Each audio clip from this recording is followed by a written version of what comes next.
I want to speak today about the ancestors. So I have been thinking a lot about the Buddhist ancestors in the last few weeks. We had a ceremony 2 weeks ago, and as part of the preparation for that ceremony, we invite the ancestors.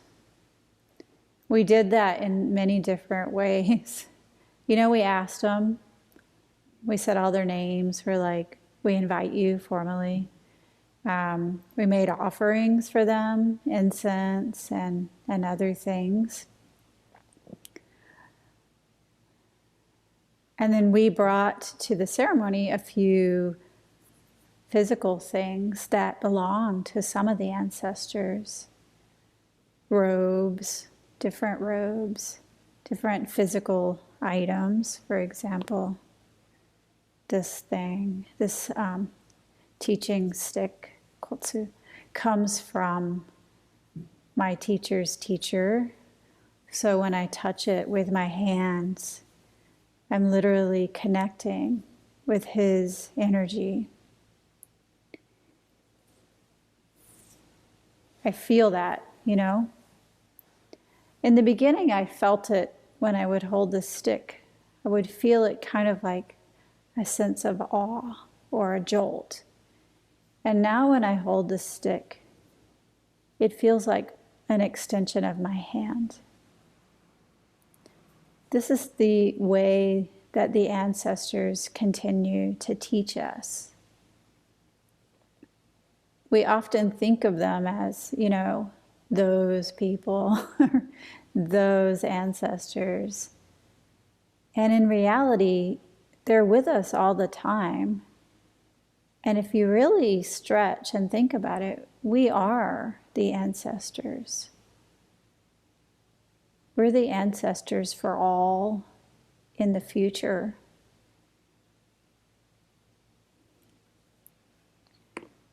I wanted to start today with a koan from the Mumonkan. So the Mumonkan is, it's a book of stories, and some people treat that book of stories as a magical thing. Whoa, this magical book has all of the secrets of the universe in here on a piece of paper, written down. And if I could just read those secrets, some of those words are really weird, but one day, I'm going to read them all and I'm going to understand it, and then I'll be enlightened. What we don't seem to get is that we are the ancestors, and that the ancestors are us. So these stories are not those people. These stories are our very bodies, breath, being, words, mouth, thoughts. I wanted to start today with a story of ancestor Goso, which comes from the 36th story in the book, which could easily be the first story or the last story or the 71st story. It doesn't matter. They're just put together in a book for our convenience. So this one is when you meet a person of the way. Goso is talking. When you meet a person of the way on the path, do not meet them with words or silence. Tell me, how will you meet them? When you meet a person of the way on the path, do not meet them with words or silence. Tell me, how will you meet them? That's my question for you today.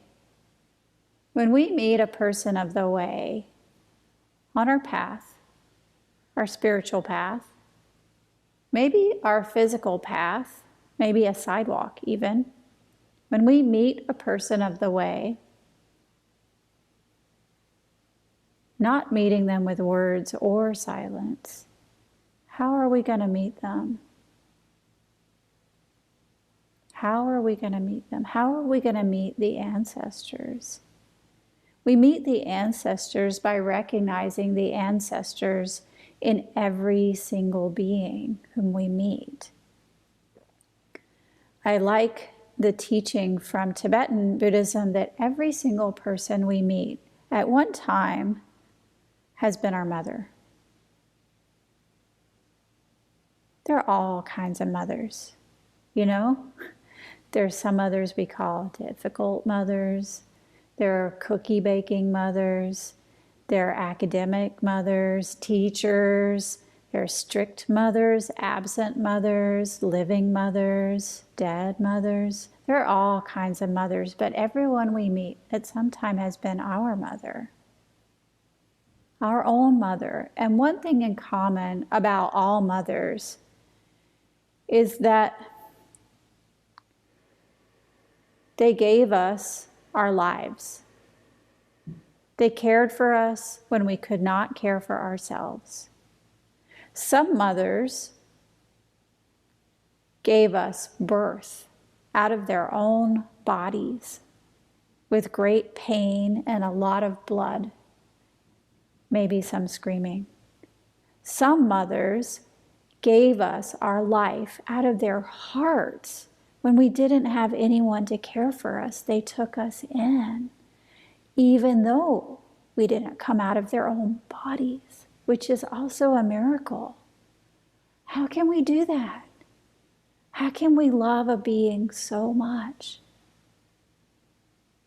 A little vulnerable being who really needs us. There are all kinds of mothers, and every single mother at one point in time has been our own mother. This is what it means to walk with the ancestors. To recognize that everyone we meet is our mother.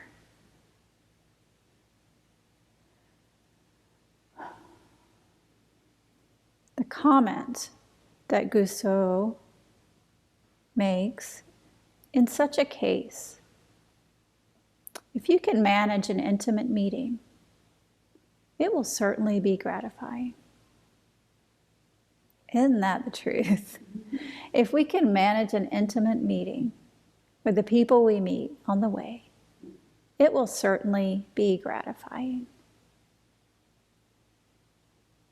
How many of you have managed an intimate meeting in a chance encounter?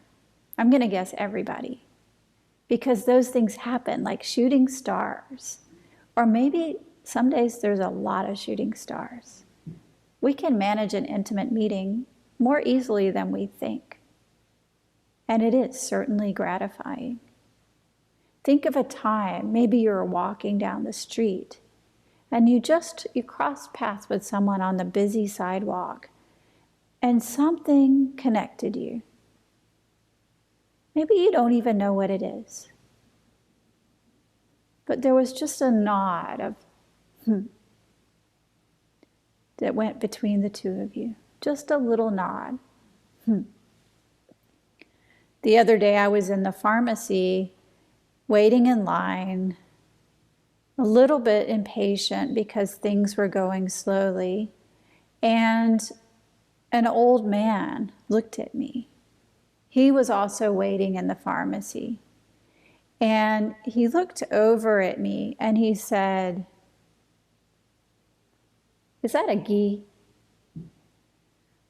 I get this question a lot because I wear monks' robes in my days. And as you might know yourself, monks' work robes are daily robes, which are called a samue, just a work wear is the only thing that means. Our monks' robes, our work wear, looks a little bit like a martial arts wear. Why? Because they both come from Asia, okay? Very simple. So I get this question, especially in New York, I've noticed. Is that a ghee? And you know what I told him? I said, yes, it's a ghee. There's another name for a samuai. It's called a samugi. So I said, it's a samugi. It's a samugi. It's a monk's gi, though, not a karate gi, not a martial arts gi. And he was like, oh. And a whole conversation ensued. He told me about a friend who had given him a Buddha amulet. And this man was a black man, and they had given him a black Buddha, and how much it touched him. And he regretted that he didn't have it on in that moment, because he had it on most moments. And he didn't know exactly what it meant, but he knew that it meant something special to him. And as we talked, we really connected. There was something there that was really beautiful and nourishing, and I felt so gratified. If you can manage an intimate meeting, it will certainly be gratifying. And I think we both continued on our day with a sense of, that felt really nice. I felt a little less impatient in the line, and he got up and went on his way. This is what it is to meet people on the way. We truly meet people on the way, beings on the way. We truly connect. We find a place outside of time, outside of space, all the way back through generations and generations of ancestors, and all the way forward through generations and generations of ancestors. When we truly meet a person on the way, there's only the meeting. There's no time, no space, no names, no words, simply that genuine and deep connection.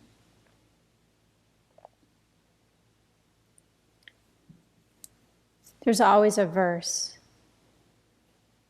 with the stories of the Mumonkan. And this particular verse goes like this.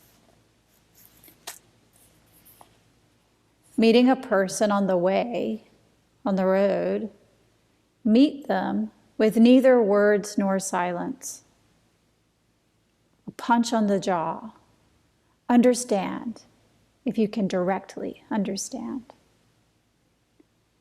Meeting a person of the way, on the road, meet them with neither words nor silence. A punch on the jaw. Understand, if you can directly understand. It comes at you so purely, it's such a connection that you really feel it. And no, I'm not advocating to punch someone on the jaw. I'm asking you to recall how connected you feel in that moment. We can connect that way through our hearts, even across so-called time and space. This is what it means to truly meet a person on the way.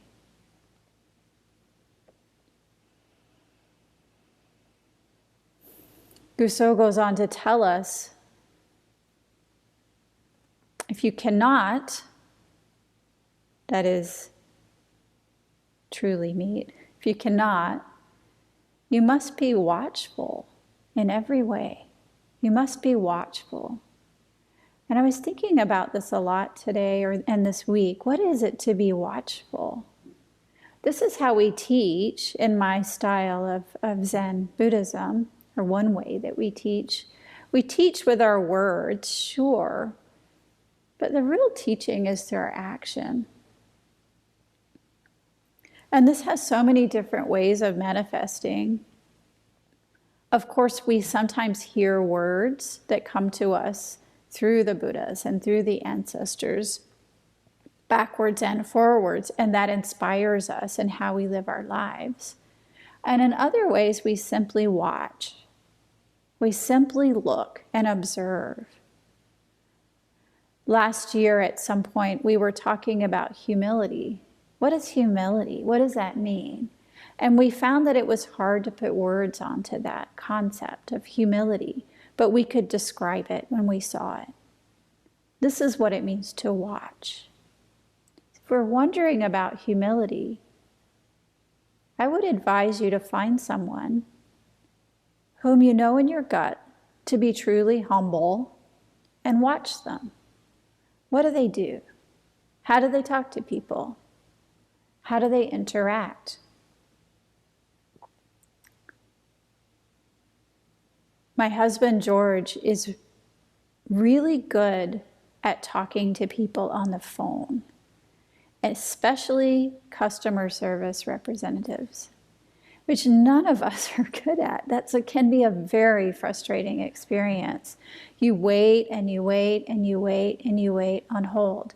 And then, you get somebody and maybe they're in a rush. They don't understand your issue very well. It's really a challenge. But I noticed that he has good outcomes. So I spied on him. I was listening when he was on the phone. Like, okay, how does he do that? What does he do? And there was a case where, he had been on the phone for probably at least an hour and doing other things, listening to that interminable hold music. And then finally the person answers the phone and he says, "Oh, good morning, sir. Thank you so much for taking my call. I'm wondering if you can help me." After all that hour, he met the person with kindness. And he spoke to them with respect. He said, "Sir."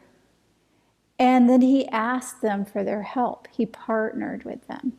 His voice was kind and soft. None of that irritation of the hour hold came through. And when I asked him about it, he said, "Well, they weren't on hold for an hour. They're just trying to take care of me. And if I want them to take care of me, the best way to do that is to be kind to them. Maybe they had a hard day. If they have to listen to people screaming at them all day long, can you imagine what that job is like?" So he might be the one person in their entire day who calls them sir and asks them how they're doing. This is how we meet. We watch, we listen, we observe. And our teachers are everywhere. We have teachers even in the grasses, in the rocks, in the mountains, in the animals. What can we learn from our dog? Dogs have all different personalities. What can we learn from our dog? They're right here for us, so we can learn from them. We can learn from all beings. We can learn to meet strangers with caution and friendliness. We can learn to love unconditionally. We can learn to express affection when we feel it. We can learn great joy in the simple pleasures of a meal freely offered. We can learn so much from our pets. And just like this, we can learn from everyone around us, even the ones who we don't like or don't want to emulate. We can learn from them too. What would it be like if this person themselves felt truly loved and held? How can I help? Just like the caller calling the call center. What would it be like to be on the other side? When we meet a person of the way on the path, we don't meet them with words or silence. How will we meet them?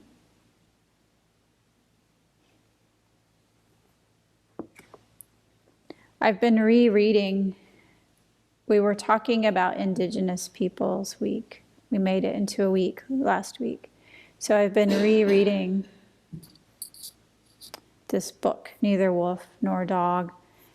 It's stories that a Lakota elder tells.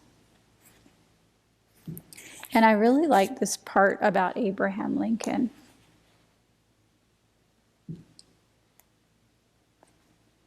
If I can see it. 1 minute. I'm going to switch my glasses. Okay. So Dan, the elder, speaks, and the white man riding in the car with him listens. And the elder says, "Now you will hear about Abraham Lincoln. To me, he was like one of your great chiefs. When I think about him, I see how different we really are. To me, he was your greatest leader.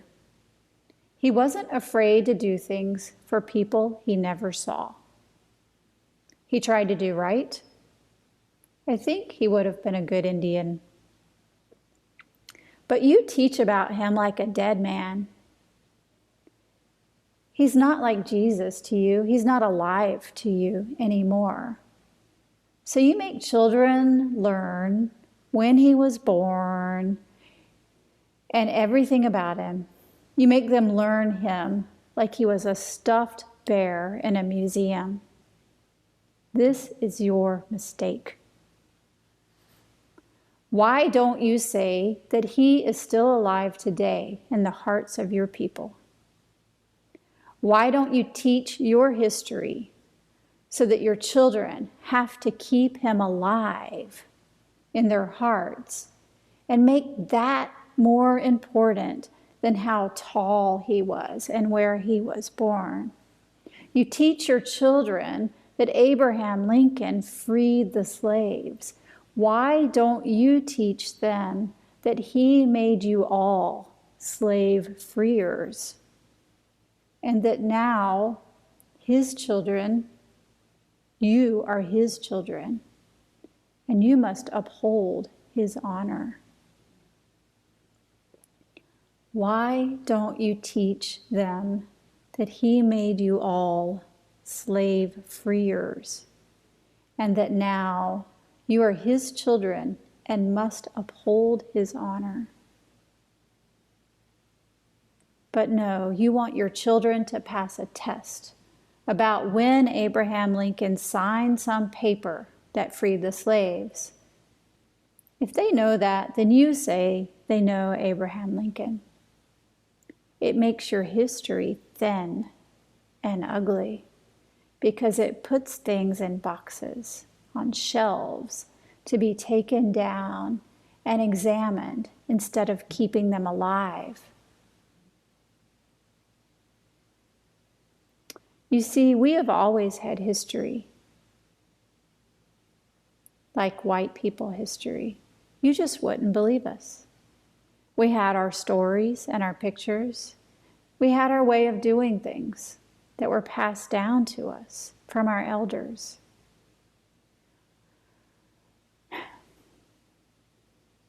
But if I show you how my grandfather made something, you didn't trust me. But if some white person who didn't even know my grandfather wrote it down, then that was good enough to be your history. For us, our history was alive, but your history is dead, even though it's written down in words on paper. The story of our people is like a song. And as long as someone can sing it, it's real. It doesn't matter if someone wrote it down.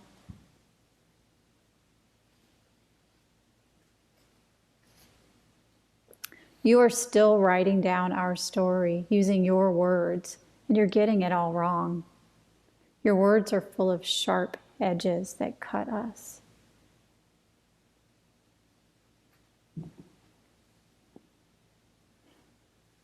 Which is the true history? Where are ancestors? Are our Buddhist ancestors really in this book on a piece of paper, written down by someone at some point to the best of their memory? Or are they in the way that we live our lives? Our ancestors are real. They're here with us right now.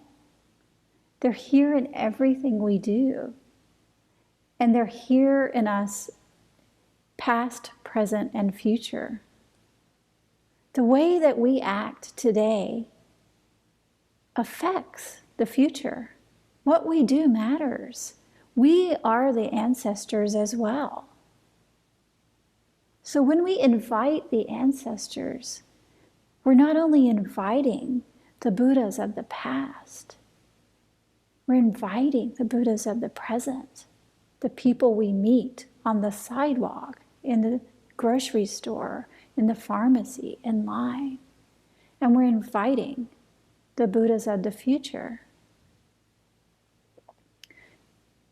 In my tradition, when we do the ceremony of passing on the heritage from teacher to disciple, we sit and we write down, we spend days writing down all the names of the Buddhas who came before us, all of our ancestors.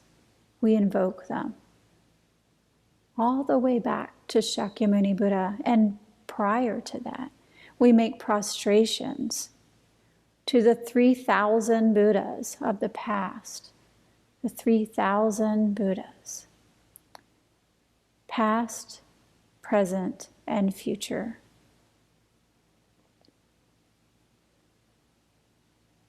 We honor our ancestors through our vows of how we want to be in our Buddhist practice, how we're going to treat others, how we're going to engage. We honor our ancestors through our living bodies, our living practice. We honor them in every single way that we can possibly be in the world, including water, including mountains, our teachers. An old Buddha has said, since ancient times, those who are wise, those who are sages, have lived by the water. We should understand that mountains are not within the limits of the human realm, nor of the heavens above. They cannot be viewed with the calculations of human thought. Mountains are mountains, and waters are waters. Those words do not say that mountains are mountains. They say that mountains are mountains. Therefore, we should study the mountains. When we thoroughly study the mountains, our ancestors, this is the mountains training. Such mountains and waters themselves become wise, become great sages. Every single thing in the universe is our teacher when we view it that way. The mountains, the waters, our dog, our children, our mothers, our future relatives, Abraham Lincoln. So I invite you to expand out. They're real. They're with us, and they can help us, not only through the words in a flat book, but through their living example as expressed right here in this moment. you.